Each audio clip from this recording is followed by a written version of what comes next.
Here, let's do a high five before we. No, you got to go backwards. You got to get over to where my hand is. Where Fool? What's wrong with your brain?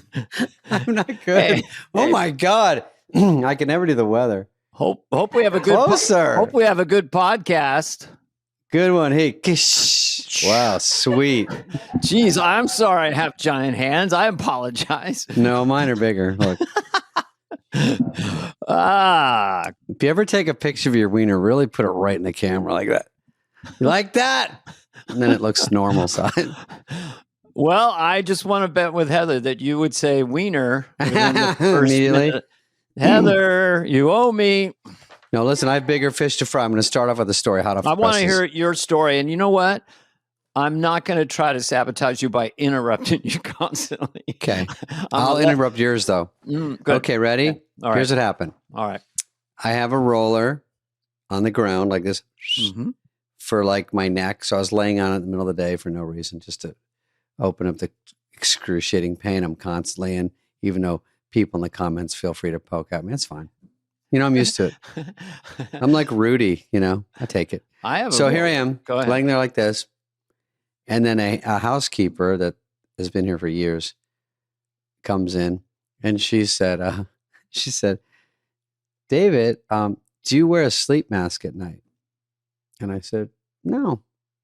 Why'd you find one? She goes, no, but do you wear pads on your eyes or something when you sleep? And I go, no. Where's she going with this? You will never know. Because she goes, I know. Because I saw you on Jimmy Fallon and you look so puffy and your eyes are such big bags. I thought, oh my God, what's going on? What did you say to me? Why would you jump to that from that? Why would I even connect that? And I go, no, I was fine. And then she goes, oh, I just thought, oh, maybe you drank all night. Maybe you stayed up all night, or maybe you haven't gone to bed in weeks. So I go, no, I didn't. You're not exaggerating? I'm not really exaggerating. And I go, no, I didn't really do anything. I had dinner with Nate and I went to bed. And she goes, oh. And then it's not over. We walk outside because it's kind of dim in my room. We get in the light hallway and she goes, oh, there they are again. What? What are they? The bags? Like like a magic trick. Oh, hey. Like she went like that, pulled them up. I go, yeah, they're always here. And she goes, oh. And then she's like, I'll mind my own business now. But then all day I'm like this. Well, that literally, we had Larry David on a couple of weeks ago on our sister podcast. And that literally could be a Curb episode. The overfamiliar housekeeper is very personal. Are you going to wear those jeans? We had one who spoke mostly Spanish. I don't know if your housekeeper. Yeah, she can do both. In California. She can't? She can't. She can't. Well, quick fix. I visited you a lot over there, and you know, I'd run into the hallway and stuff, and she'd go, "Huh? Do you put an ice cold compress on underneath your eyes because you don't have anything going on?" No. She says, "Is Dana okay?" And I go, "Why?" She goes, "Just want to know if he's okay because I just took a glance and it's probably not my business." I go, "Oh, it's 100% not." And she goes, "I just wonder because his hair is a little frizzy today." Well, maybe she's lost her calling. She should be a life coach. No, sometimes she goes like this. Your shirt is a little wrinkly, but this is what you wore and you picked to wear? And I go, She goes, okay. Well, I'm kind of disorganized. You may have noticed. And well, your house looks like a mess behind you. Well, yeah, I know this. Well, I'm under house arrest, so honestly, obviously, I'm wearing an ankle thing. I can't leave this room. I mean, no one would try to. The thing about this, though, some people said, "Oh, it's not good to have a door," but I feel like it's kind of like tension. Like, is something going to come through that door? Sure. You know what I mean? Everyone's thinking that in the comments. But sometimes when I was foolish, I had a little extra shekels in my pocket, and I'd go to the ATM. Beans in my jeans. I didn't really. A lot of times, my pants would go into the laundry with lots of 20s and 10s in the pocket.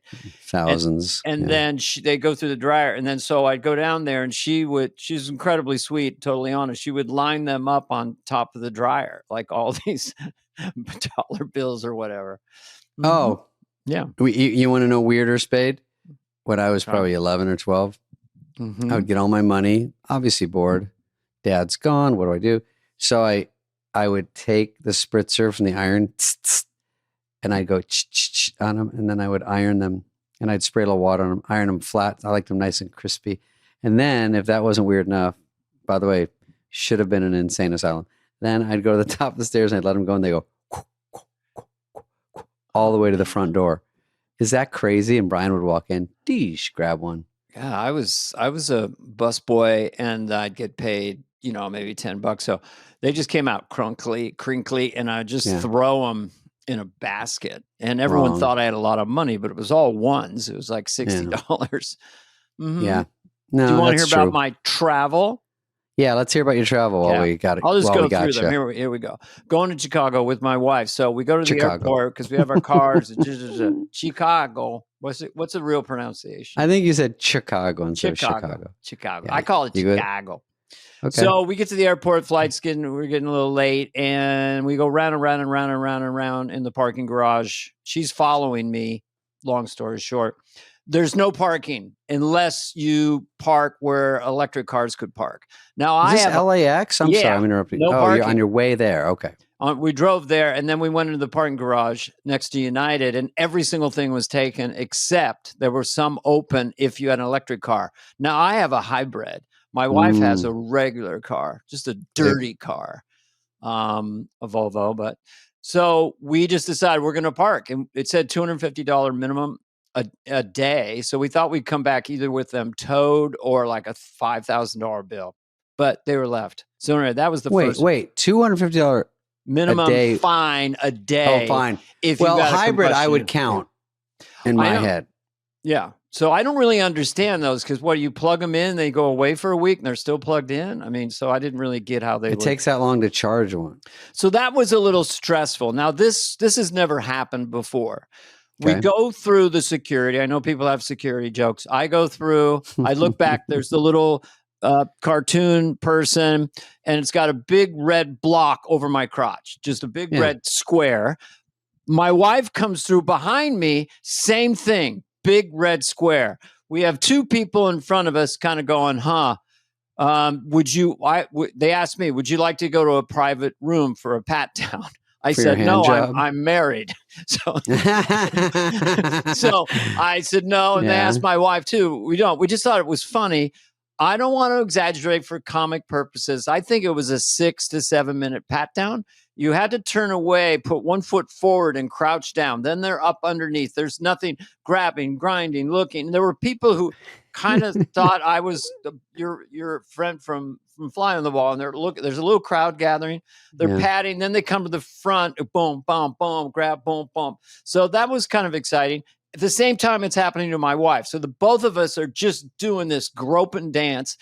And this shocked me. As I'm leaving, the guy who patted me down lit up a cigarette. I go, dude, it's an airport. Did you know what you should have said? Can I just pat down my wife? And we'll let you know what happens. Because what was the big square in your crotch? What do you think?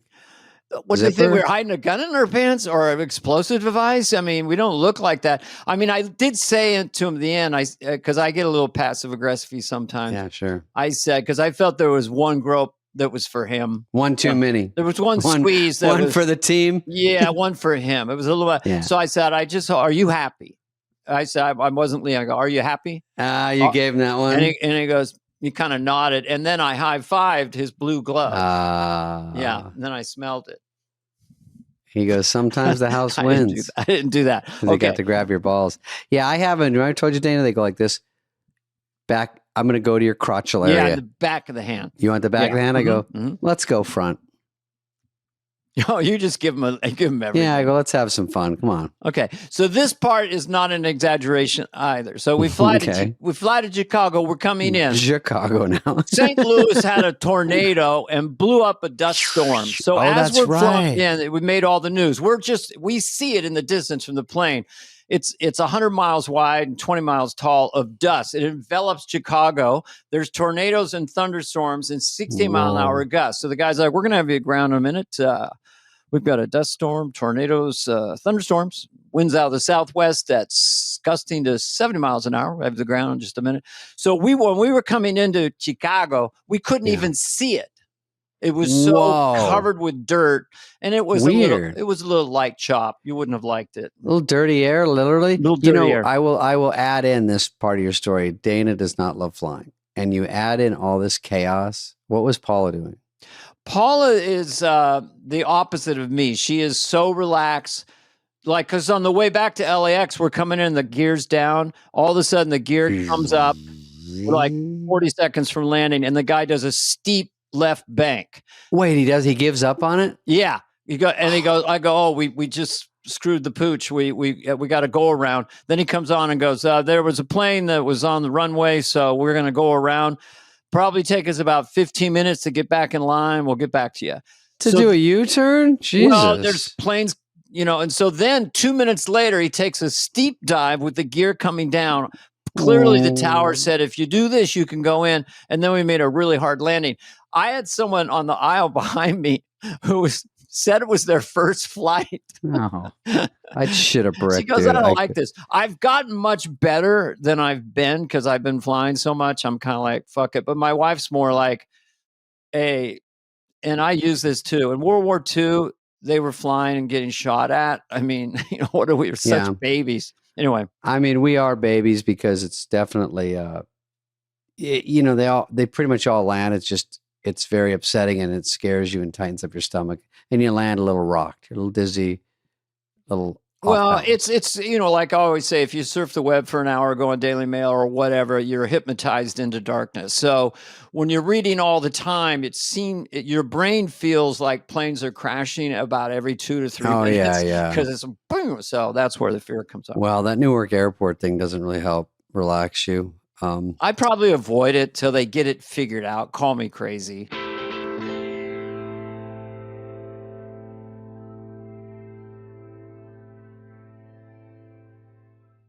Dana, I'm a little bit of a spendy Susie. If you know what I mean. A boozy Susie and a spendy Susie. Yeah, I'm more of a boozy Susie, but yeah, you are a spendy spender. Yeah, and a lot of our listeners are nice enough to write in and say you look like you drank a lot and slept on your face, but that's just constructive criticism. Well, it's very concise, and you don't really drink very much. I'll tell the fans, but just puffy.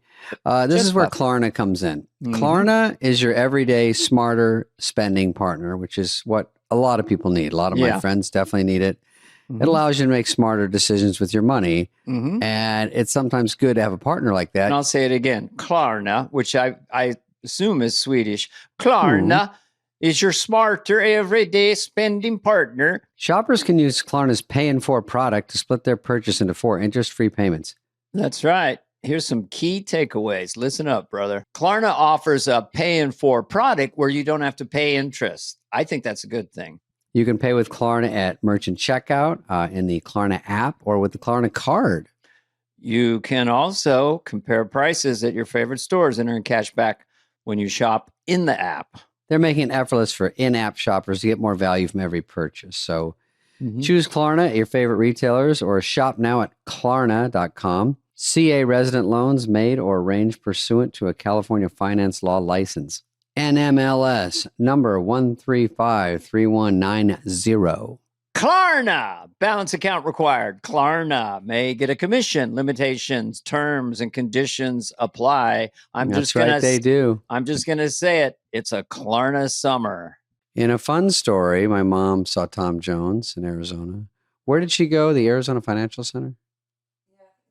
Dude, Tom Jones I think it's a 5,000 seater for Tom Jones. Wow. I knew he's a big star, but he's raking him in, and they really took care of my mom. They gave her she had a knee operations. They gave her a box, moved her into a box.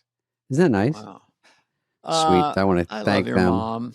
She just got her knee replaced. Maybe I'll go to Arizona and just hang out with her. I'll go, I'm surrogate Dave. We're around the same size. I said, why'd you get your knee replaced? She goes, it wasn't that bad, but I want to fight Dana, so I want to have it as strong as possible. I was like, ooh, why? She didn't even tell me why. By the way, just do this for a second. Tom Jones is my wife's, might be her favorite. Oh, really? Now, he's had a renaissance. He's been on these talent shows, and he's somebody who just has not lost his voice. And he sings like Pavarotti, but as a rock star.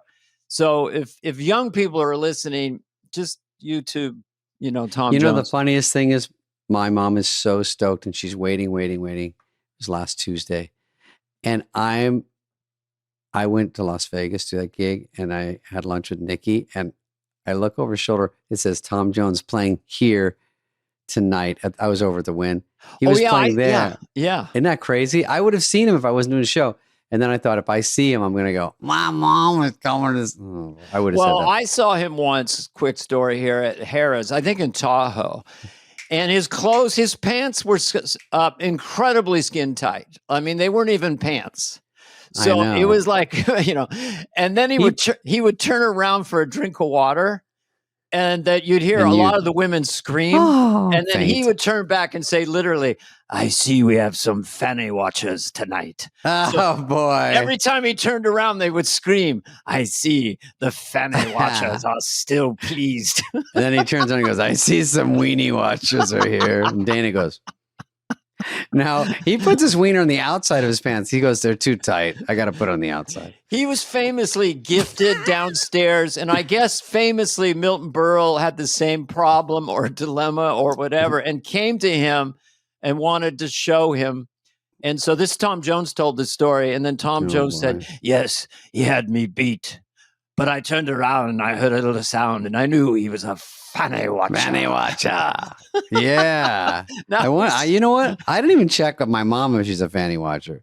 I did not even, ask her ahead of time. Well, does she find, because he was she loves him. Full-blown sex symbol in the 60s with women throwing things and all that. Her favorites are Elvis, then Willie, and then Tom Jones. We went and saw Willie once together. It was great. And now Tom Jones. And what about Engelbert Humperdinck? You know what? Last night I looked up Tom Jones on YouTube, no joke, because I wanted to hear Green Grass of Home, Tearjerker, and Delilah. And it was an old video of like the old cool 70s shows where it's like a weird kind of bright set. And he's in a Engelbert singing, who looks like Brad Pitt. And Brad could easily play him in a movie. He looked exactly like him in this clip. Yeah. And then Tom interrupts him. And then they start singing each other's songs, like that old, innocent, kind of cool. They both have tuxes on. They start taking. Oh yeah, anyway, they're great. They're both great. No. Okay. Boring that stuff. Lastly, I would say before we get to the stuff. Oh, the Cannes Film Festival's on. One thing is that all the people that showed up that were, a little bit of hot water, we'll say.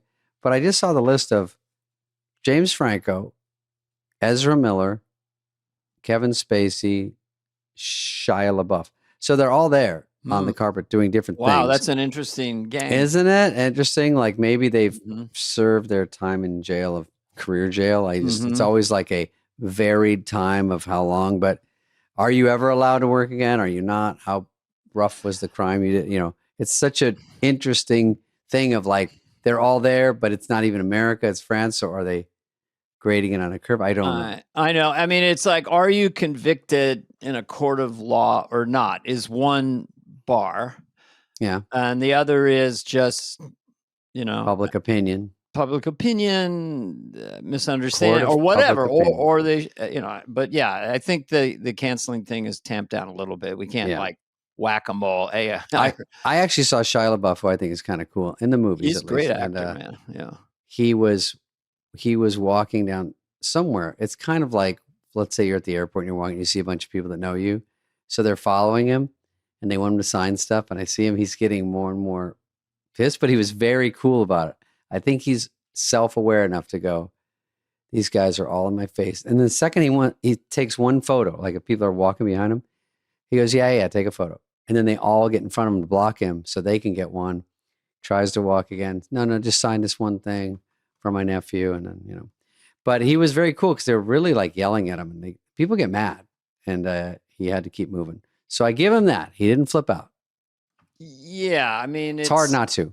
it's hard not to, because it's a big country, and sometimes it's just 15 or 20 people who are not. It used to be in the old days, gee, Mr. Clark Gable, could I get your autograph? And now it's a monetary thing, I guess. And so it's aggressive, and sometimes feels a little scary. Yeah, it used to be all fans. Now it's not really fans, it's just people that fake fans that say sign this, or quit being an asshole. Sign. Yep.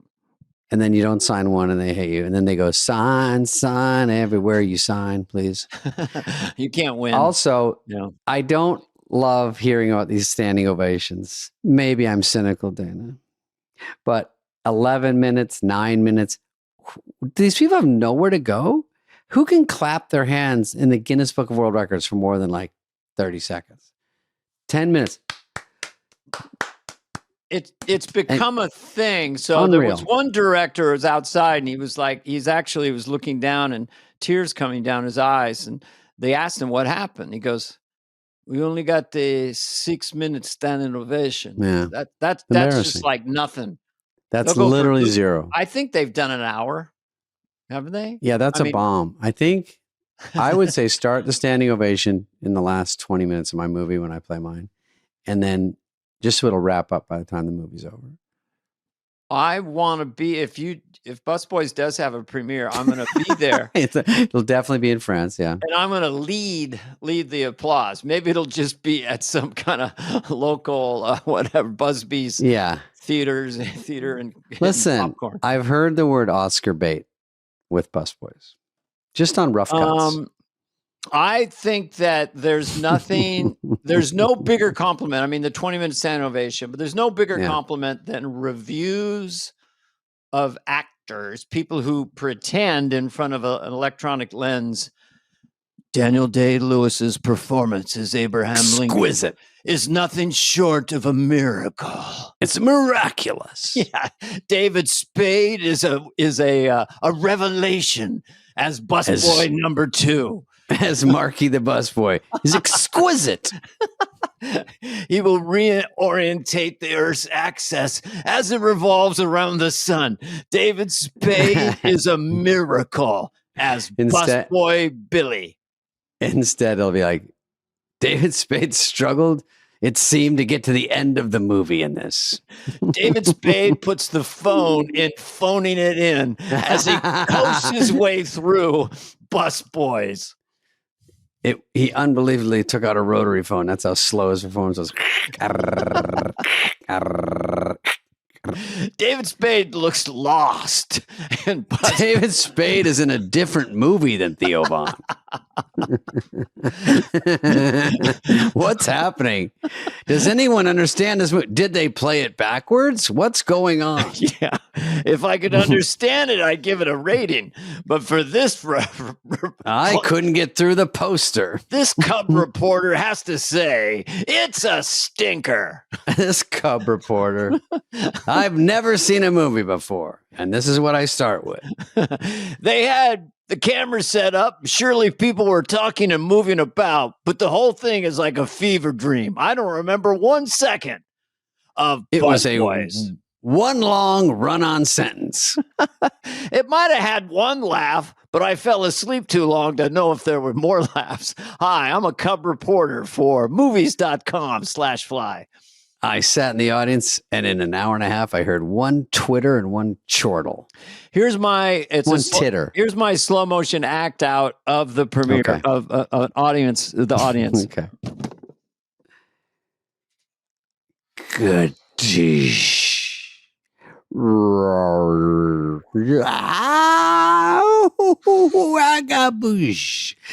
the best in the world. I hadn't done that before.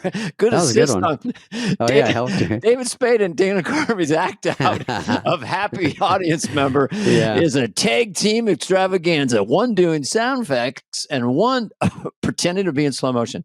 Okay. All right. Before we get to some stuff, I'll say thanks for watching the Amazon special. It's doing well. And if you want to go on my TikTok, I put up one of my ET jokes, which is Gives you a little taste. And remember, E.T., the everybody, newest these movie things I are talk released about. on social media. It's a huge universe. So Dandelion is just there like a book on a bookshelf. So that's why we mention it in the ensuing weeks after the premiere.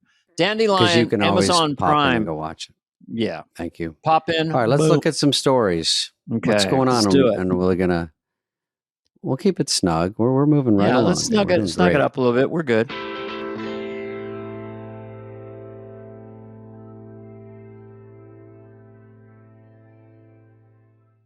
Hey, when investing your money starts to feel like a second job, Betterment steps in with a little work-life balance. It's the automated investing and savings app that handles the work so you don't have to. While they build and manage your portfolio, you build and manage your weekend plans. While they make it easy to invest for what matters, you just get to enjoy what matters. Dana? Their automated tools simplify the complex and put your money to work, optimizing day after day and again. So go ahead, take your time to rest and recharge, because while your money doesn't need a work-life balance, you do. Make your money hustle with Betterment. Get started at betterment.com. That's BETTERMENT.com. Investing involves a risk. Performance not guaranteed. What a dumb story. I hate it already. We're looking at a big red ball on top of Central Park. If you were to combine all 8 billion people on Earth into a giant meatball, it would fit in Central Park. That's kind of shocking. I would have thought way bigger. Well, they're saying 8 billion. Let's say the average human, you have got kids and stuff and aboriginals. I mean, maybe the average person is 100 pounds times 8 billion, Heather. It's 1 trillion pounds, and you can fit it in a Central Park. Who asked AI this one? Yeah, I think 100 pounds, that's what Heather is. But how about the rest of the world that averages like 220? And we're in America, don't forget. So we're not exactly the WAIF model capital of the world. What are we supposed to take away from that? Eat more, become bigger people, or be proud that we can fit into Central Park? What's our emotional takeaway? I think it's, did you think it would be bigger or smaller? And is everyone going like this, or is everyone going like this? If they're going like this, it's bigger. Well, what was the Grand Canyon? And everyone peed in the Grand Canyon? It would they could not fill it up. They could not fill it up. Is this all AI or just freaks in a basement? These are all questions that everyone's asking. Shut up, Brian. It'd be 8 billion. It'd fit like a meatball. Shut up. How much meat is in that? Or is it all just people? Do you put meat between the people to round it out? I don't know. Did you ever see Soylent Green? Soylent Green is people. Soylent Green is people. No, it was with Charlton Heston. Soylent Green. Yeah, I did see it. Scared me. Dead for thousands of years. The late great Phil Hartman did the best Chuck Heston. Man. Yeah. Okay, next All one. Right, next. This is interesting. OpenAI co-founder wanted to build Doomsday bunker to protect scientists because he thinks if AI takes over, the guy that knows the most about it is terrifying. He's like, I'm scared. Let's build a bunker while we're developing AI because we might have to hide. AI will fucking find you in 2 seconds. What are they thinking? If AI's after you. There are people that go, it's going to help mankind. You don't know. And then there are people who really think humans will not be the only, we will be obsolete and maybe sort of, we must be eliminated. I mean, there's been so many movies from the 50s, and there also was a Star Trek episode about this with William Shatner. Remember Nomad, I think it was called, or whatever. It was just this metal thing. It was like 10 feet tall, and it would just wander around the universe and destroy civilizations. And it did it for 1 trillion years until it ran into the logic of James T. Kirk. So it's like, I am nomad. I must destroy imperfection. But you yourself are imperfect. All they had to do was say that. I'm imperfect, imperfect, and it exploded. A billion years, it destroyed universes. It took Bill Shatner 20 seconds to wipe him out. Have you seen some of those? Don't know what you're doing. Thought that was over. Can't believe you want to destroy. Sorry, go ahead. You're a little piece of tinfoil. You must destroy all life, but you are part of that life. You are really being a bummer. No wonder William Shatner. I don't know how he didn't just pull his neck out or something or hurt his back. You can't believe what you're saying. You believe it's not my best impression. We need to get Kevin Pollak in here. You're pretty good, but it's a fun impression. So anyway. Also, I saw some Elon Musk robots, and they're really like putting on the Ritz. Like they're not just like they're like da. They're almost doing fucking Billie Jean out there, and you go, it's getting too fast. Well, think of it this way, David, if I may. Think of the Wright brothers on a basic homemade glider going 120 feet. Then 50 years later, 60 years later, you've got 500 silly monkeys 10 miles in the sky going across the ocean. We're going to make a leap in AI, like from a glider to a 747. So you don't know what's coming. I know you're scared. Here's my quick new impression of you about AI. Quick impression. What's going on? I don't understand. What are we supposed to do? And what's going to happen? You can't see below peeing my pants. Of joy or fear? Fear. Okay, kind of like the guy at the airport. So planes went from Kitty Hawk to Newark. To Newark, yes. It's falling apart. AI. Well, look, what we'll do to be ahead of ourselves soon, because Google AI came out and they're making movies that are totally accurate. What we're going to do is we're going to ask AI to make a podcast with digital copies of us and then see if it's better than what we actually do. It will be, Dana. I'm scared it will be so much better. And then come on at the end and go, well, sorry. Or we make tons of podcasts and sit back and collect cash. Oh, yeah, that's a good idea. I think all the comments will be, that was a perfect show. And I'll be like, well, that was the AI one. They're like, oh, get back to that dog shit you normally do. We like that. Guess what's possible with AI and, robo-taxis, Waymos all over the place? Somebody could buy 10 robo-taxis. Might cost them 100, 200 grand or something. I'll do it. And then the robo-taxis can monetize 24/7. I guess they just have to recharge themselves. But while you sleep, I can safely say, what, do you hate money? Are you not going to do that? Or do you like money? Was it possible that I have robo-taxis working for me right now? I know, right now. Whoops, sorry. On your brand. Sometimes the future arrives sooner than you think. Welcome to a money room machine. I can afford and the jean jacket I stole from the photo shoot. There better be a pile of money behind that wooden balsa door. Well, you go every day. You're trying to find out what you're going to wear. I put on my uniform and you're like pink today, maybe a gray hoodie. No, the problem is the people at home don't know this.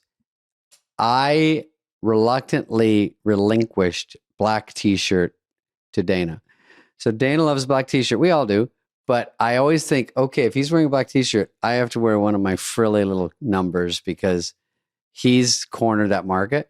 So this one's purple. I didn't go black because everyone goes, are you the same person? Can you tell it's purple?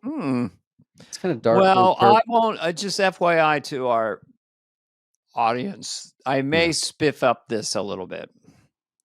Whoa! Like I could put something behind me. Oh yeah, we got some stuff coming. So so we'll see. I mean, don't panic or don't throw a party, but just know that there's possibilities. I like Where's Waldo. I like when I was in the New York hotel, or when I'm at the hotel down in LA, or I'm at a farm. You never know. It's where is he? Where's Dana? They always know where you are. Yeah. Because they can hear the construction up front. Beep, beep. Oh, I might get a funny thing I'm going to bring on this. Only for you, and it's a write-off. I'm not going to look it up. I'm not going to say one thing. What? I'm not gonna say one thing. You're not telling me what you're thinking? No, I will. I'll do it, and I'll bring it, and then you'll be like, oh, okay. But I got to order it. Oh. I'll charge it to Odyssey. Look at my nose. It's so bendy. Look at that. It's so weird. Yeah, I know. I just got a text from, hi, it's David's housekeeper. His nose is also very bendy. What the fuck? She goes, you ever going to get rid of that dent in your nose up there? And I go, why should I? She goes, Maybe it's just the lighting in here, but it really sticks out like a sundial. Okay, well, are the... So anyway, I had an MRI yesterday that I actually enjoyed, and I think I fell asleep just for like a hip thing. But I was in there for 45 minutes in the tube, and they are funny because right in front of you is 2 bolts and a little open slit, so it looks like an AI face, kind of looks like a face. It's like, and then it just I don't know if people you've been in one recently. It's like no, but it starts out right. And it's quiet, and then it's like, and then it's finally, it's like, it's crazy. And then it goes silent for like 15. Well, only one time that I almost tried to sit up, but they had me strapped in. It's like, and then it stopped. 15 seconds. I'm like, yeah. It's so hard to like, if you do it for your head, or I've done it for my neck, obviously, but you're in there like this. The guy's like, "Are you okay in there? Are you freaking out?" And I go, "No," because you have to go in like this, and it's so tight. You get to about here, and you go, they go, "You might have an anxiety attack. Are you okay? You want to?" Are you claustrophobic? No. Yeah, they ask. Well, not really, but then when you're like this, I'm like, I guess you have to be, and then you get like this. Then he goes, "All right, we're going to start here." And I go, "Okay." He goes, "You're going to hear some noises," and it goes like this. It goes bung, bung, like you said, and then it goes. Kang, kang, kang. Oh, you're like, you can't even hear anything. It's maddening for 45 minutes. Because of the tube and the way I went in and those sounds and the guy doing that. Are you okay in there?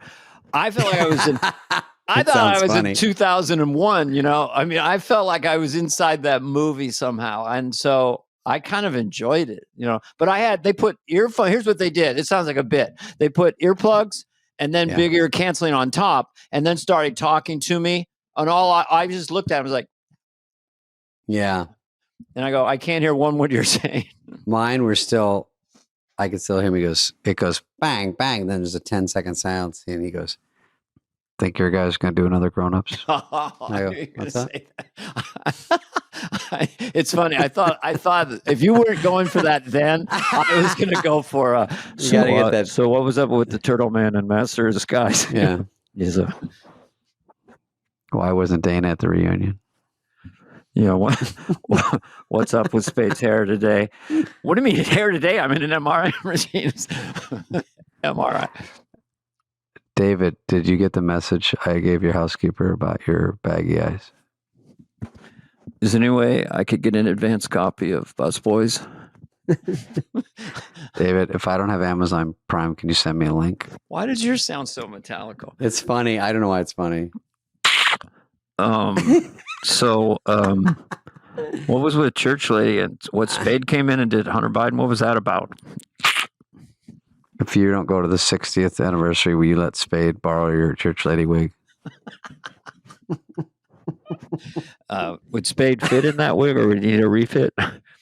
Yours still sounds like it too. I like it. Mine's got a big squishy thing on it though. No, I took this off for a more metallic sound. Okay, go ahead. So what's up with Spade? No, seriously. And meanwhile, in the background noise. But I did say, can you slow down the noise? Also, in a side story, we found a huge lump or some sort of foreign object in your body. I think someone left a scalpel there when you got your hernia last time. Anyway, so what's going on with bench warmers? Can you slow down the noises?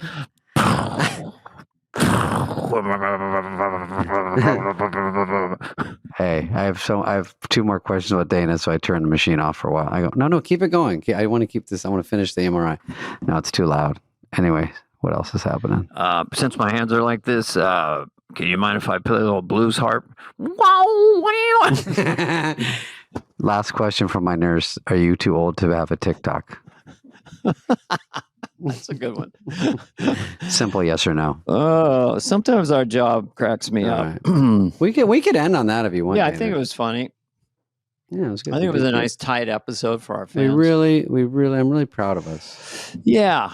And that should be our name for our podcast. I'm proud of us. We're proud of us. Yeah, we don't have what other people have, but we've got hope. We got us, and we got high hopes. Mm-hmm. Next week, I want to talk about why the movement to hate baby boomers. There's a lot of people talking about boomers. We'll go deep. Mm-hmm. Mm-hmm. We haven't had anybody on for a while. Maybe we'll get somebody on. Yeah, maybe get Tim Dillon to talk about that. He's pretty funny about it. It's funny. He hates. We can get him to hate anything. He's got some good hot takes. Funny. He was on CNN the other day, and he's just ripping on everything. It's so funny. That is entertaining. Okay, thanks for coming, Dana. Thanks for coming by my podcast. Appreciate it. I appreciate it. Just for a second, you've been on Dana Carvey Superfly with my guest today, David Spade. With David Spade. With David Spade. This has been a presentation of Odyssey. Superfly is executive produced by Dana Carvey and David Spade, Jenna Weiss-Berman of Odyssey, Heather Santoro, and Greg Holtzman. Hope you liked it. Ooh.